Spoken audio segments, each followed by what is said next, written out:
Hey friends, it's Natalia. Welcome to day 10 of XB Sweat Plus Sculpt by Beachbody. Today we are doing a lower body exercise, and I am I technically took like 2 days off and switched my days off, and today is technically Sunday, but this is a Friday workout.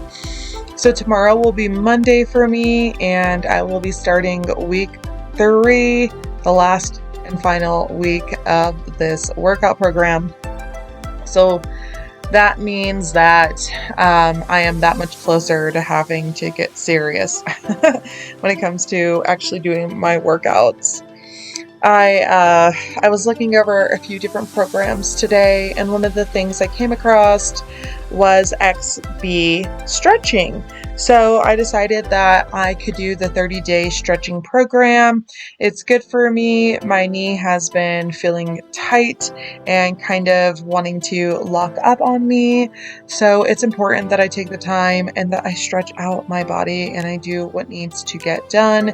It's only like 15 minutes a day. I can get that done very easily, no big deal, but it's important for me to show up and take care of myself. Beachbody also has crystal bowl meditations, harp, like all kinds of musical meditations, and relaxation clock downs. So anyways, I made it a part of my goal this year to utilize all of the services that they have to offer for my body, mind, and spirit. It's there. Why not? I love crystal bowls. I love the harp. I love anything that's going to give me the ability to kind of drop out of my mind and more into my body. That is why I also like to work out. It's not only needed and necessary, but it's also a tool to help me just kind of decompress, channel, work through things, just give myself a moment to integrate my feelings and thoughts and emotions into my body while I'm working out. And honestly, I feel like that's where a lot of pain comes from when you're working out.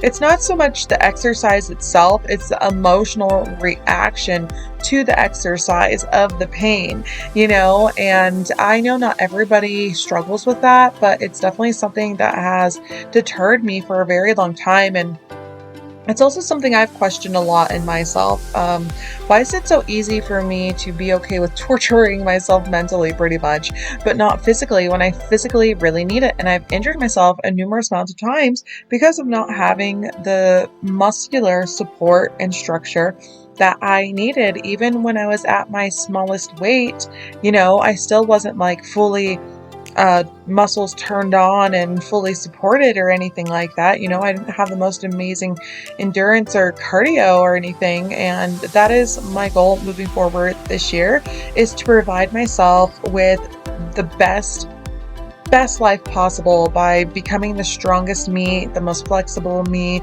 the most mobile me, the most cardio endurance me possible, and just giving myself that gift of life and setting myself up for success moving forward. Because in next month I will be 36, and so that means I only have a few more years left in my 30s, and so it's time for me to really elevate myself and let myself evolve as a person, not just physically, but in a multitude of ways. But exercise is one of the ways to get me to where I am going. It also helps me keep promises to myself and build trust with myself. So I decided that I didn't want to do the dancing portion that they offer in the program, and instead I just put on some music that I love, and I decided to do some ecstatic dance, some Sunday ecstatic dance every Sunday when I was in Austin. Well, not every Sunday, but for at least I think about 2 years almost, I had a practice of Sunday mornings. I would go to ecstatic dance and I would dance with a bunch of strangers, and there's no talking on the dance floor.